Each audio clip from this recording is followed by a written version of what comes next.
Bueno, hola. Tomando esta como la última clase, lo que vamos a hacer en esta oportunidad es simplemente introducir eh, lo que hubiera sido nuestra última unidad, eh, que de todas maneras no hay inconveniente en el sentido de que no se haya podido profundizar, porque en sí, en el segundo año de la carrera está la materia. Estoy hablando puntualmente de historiografía. Entonces lo que podemos tomar en esta ocasión, y de hecho no voy a enviar material, sino simplemente será como una introducción a eh, la materia que en realidad vamos a ver el próximo año y que, como les decía, figura como la última unidad de introducción a la historia. Bueno, fundamentalmente comenzar hablando de qué es la historiografía. La historiografía tiene que ver, ¿sí?, con el escribir sobre la historia, el investigar sobre la historia puntualmente, sobre los periodos históricos y fundamentalmente estudiar a los historiadores. Sí, y bueno, por supuesto también un poco las técnicas que ya hemos visto en introducción, algo se van a volver a tocar, pero acá fundamentalmente lo que se va a trabajar tiene que ver con cómo la historia ha evolucionado con el correr de los siglos. Comienza el siglo V a.C. con Heródoto, que es considerado el padre de la historia. En realidad, en ese momento hablar de historia era, eh, o por lo menos como lo ha planteado él, hoy lo veríamos más como un cronista, eh,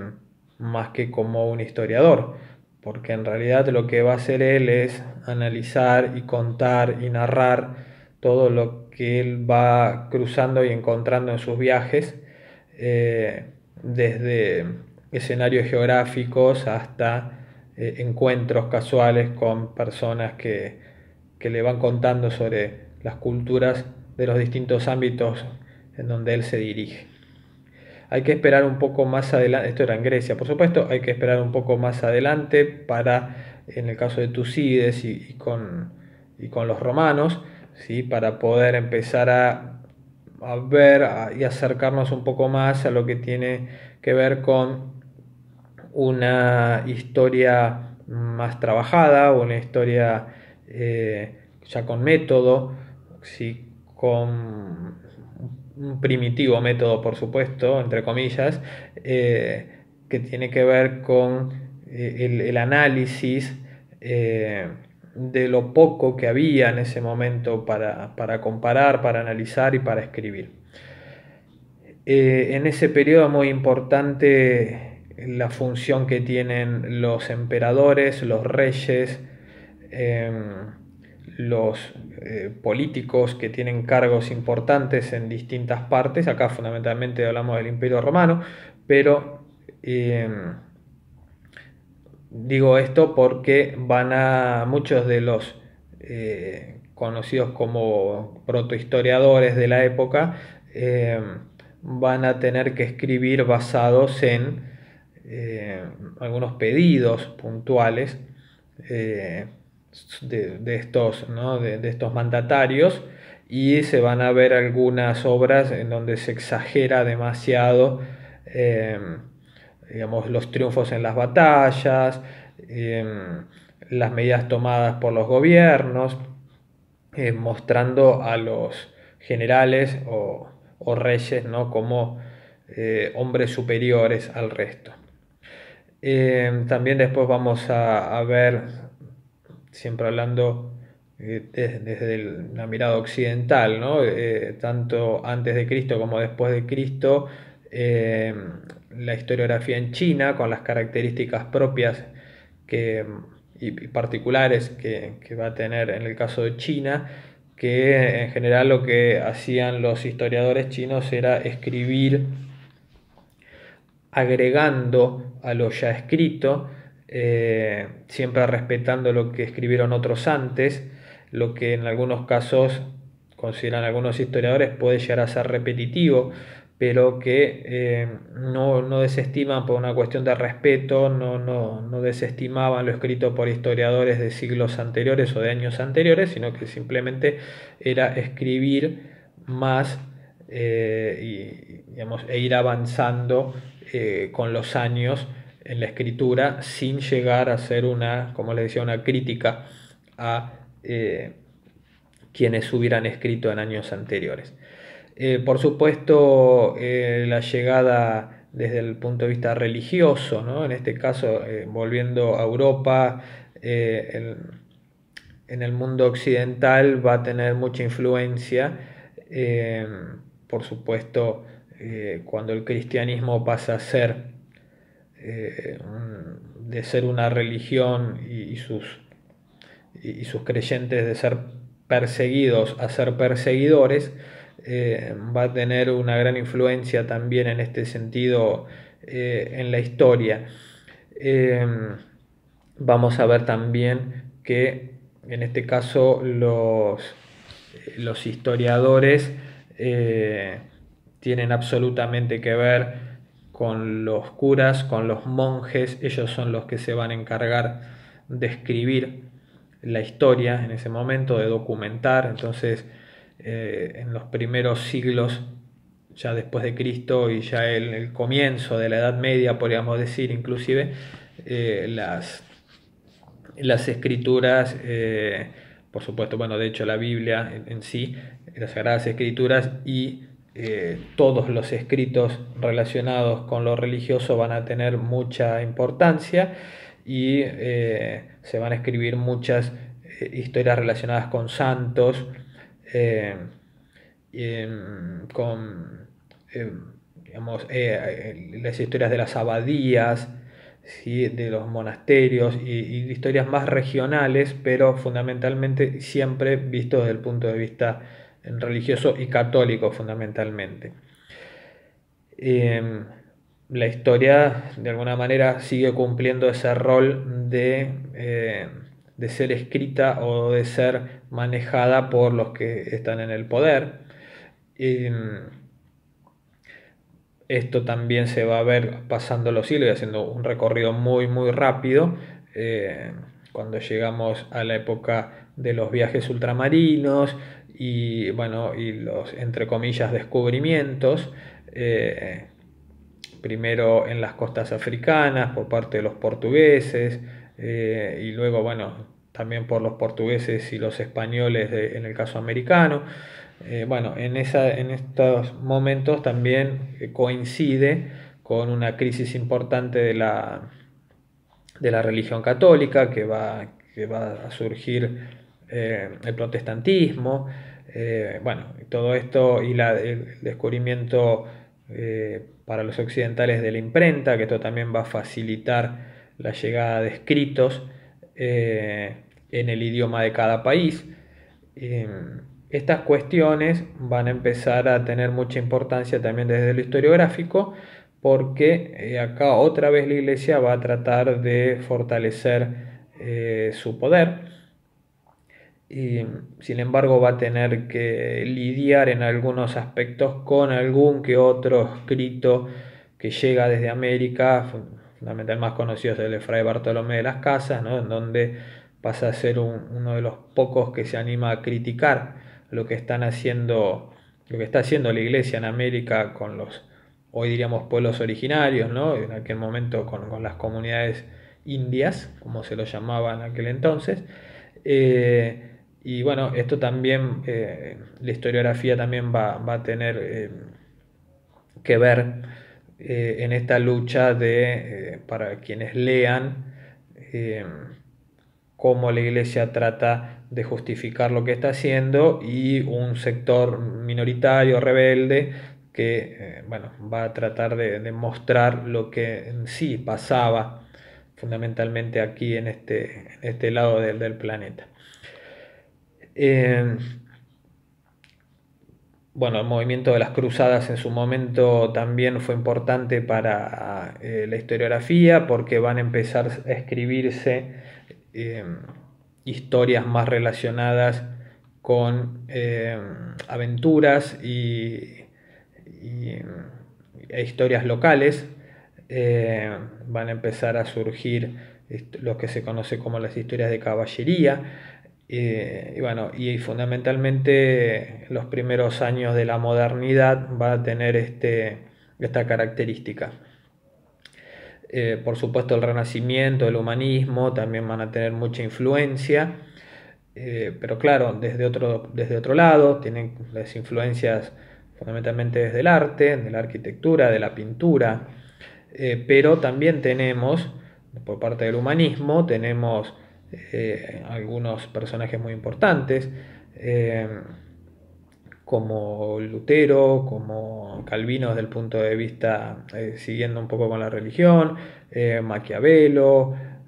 bueno, hay un Tomás Moro, ¿sí? Si hacemos un poco antes y un poco después, digamos, los primeros, los pre-renacentistas y ya en la época del Renacimiento. Hay una infinidad de Dante Alighieri, estoy recordando algunos, hay una infinidad de personas que, vistos desde el punto de vista del humanismo y desde el Renacimiento puntualmente, desde el arte, ya por supuesto con Da Vinci, Miguel Ángel, bueno, van a abordar, digamos, la cultura en ese momento y lo que tiene que ver puntualmente con la historia en sí va a quedar un poco marginado. Si se quiere, se puede decir que es más político lo que se lee, y subsiste la cuestión religiosa también. Pasando un poco más adelante, un siglo más adelante, y un poco más, empiezan a surgir nuevas ideas relacionadas con la medicina, con el estudio de los planetas. Eh, bueno, Surgen Vesalio, Descartes, Copérnico, Galileo, un poco más adelante Newton, bueno, todos estas personas que han hecho tanto en sí por los avances científicos, de alguna manera, entre comillas, por supuesto, perjudican el estudio de la historia porque la historia pasa a un muy segundo plano, porque ya el atractivo pasa fundamentalmente por esto, pasa por las investigaciones, ¿no? Y la historia en sí, y escribir sobre historia pierde interés. Eh, Siglo XVII, siglo XVIII, comienza en los movimientos de la Ilustración.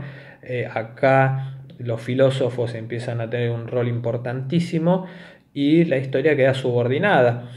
en muchos casos a ellos. Es la época, estamos hablando de la época de Locke, de Rousseau, de Voltaire, de Montesquieu,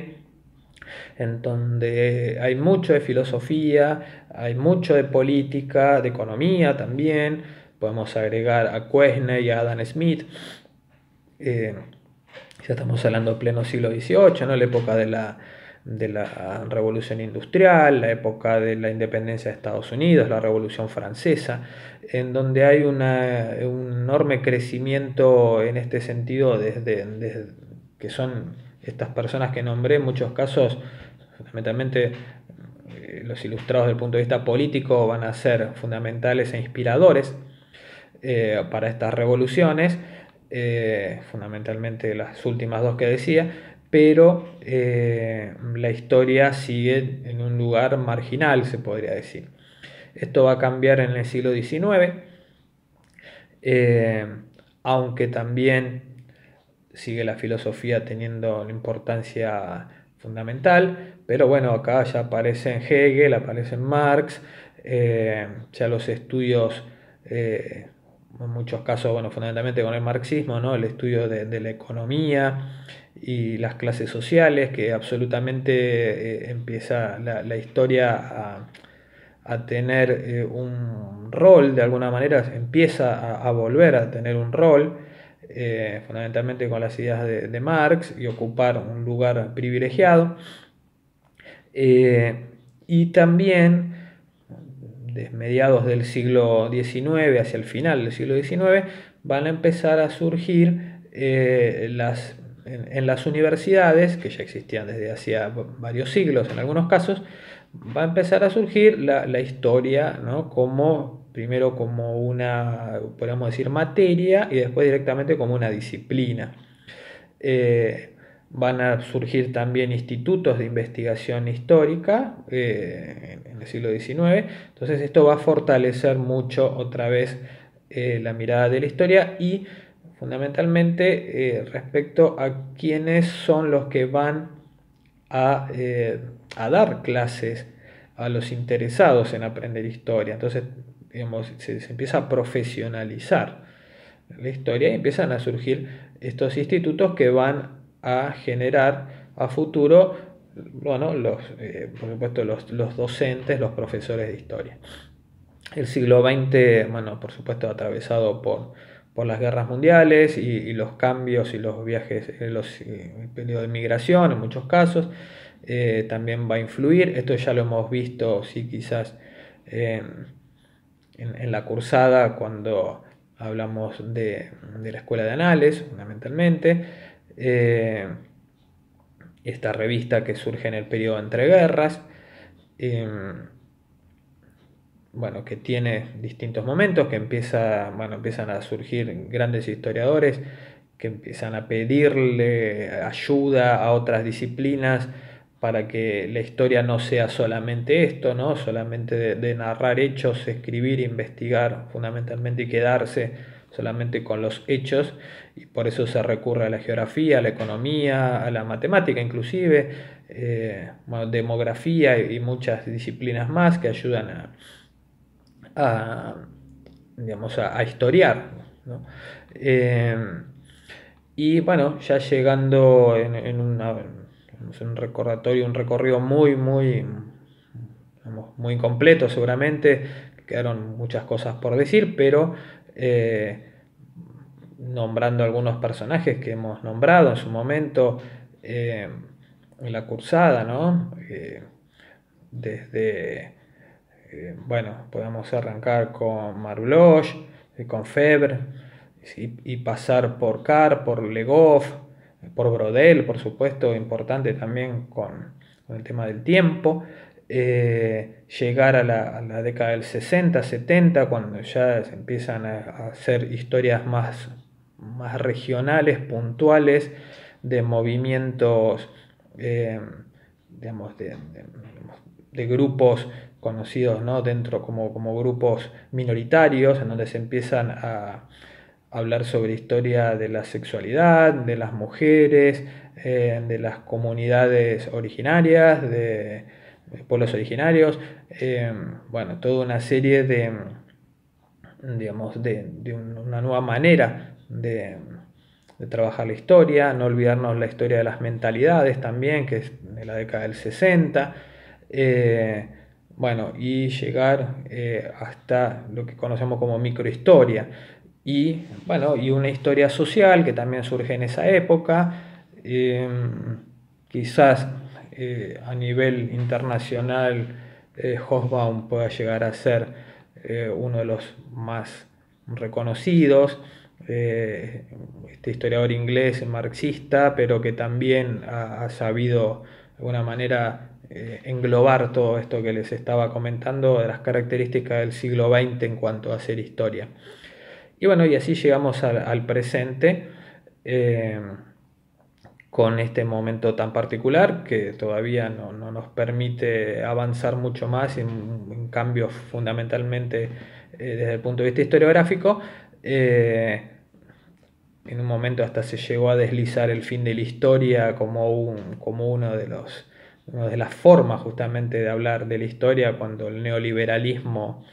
comenzó a arrasar a fines del siglo XX. Pero bueno, esa idea hasta macabra fue superada, y bueno, y llegamos al presente. Todo esto forma parte de una unidad en introducción, que siempre es difícil poder llegar y abordarla y leerla por una cuestión de tiempos y verla bien, pero me queda la tranquilidad de saber que hay una materia puntual, como les decía, y hay todo un cuatrimestre el próximo año para poder leer con más precisión y hablar con mucha más tranquilidad sobre todos estos historiadores que les he nombrado y conocer bien lo que ha sucedido siglo por siglo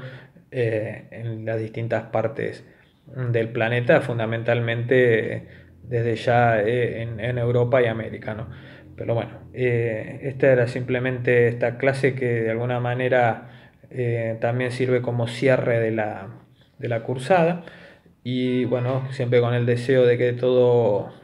mejore, que todo pueda volver a sus cauces naturales, digamos, y el año que viene podamos vernos presencialmente y bueno, y desearles un buen final de cursada y reencontrarnos, esperemos, como debe ser en clase y frente a frente, ¿no? Y poder charlar y abundar en más detalles y conocer un poco más sobre estos temas el próximo año en el instituto, ¿sí? De forma física, ¿no? Así que bueno, eso es todo por esta semana y bueno, y nos estamos viendo.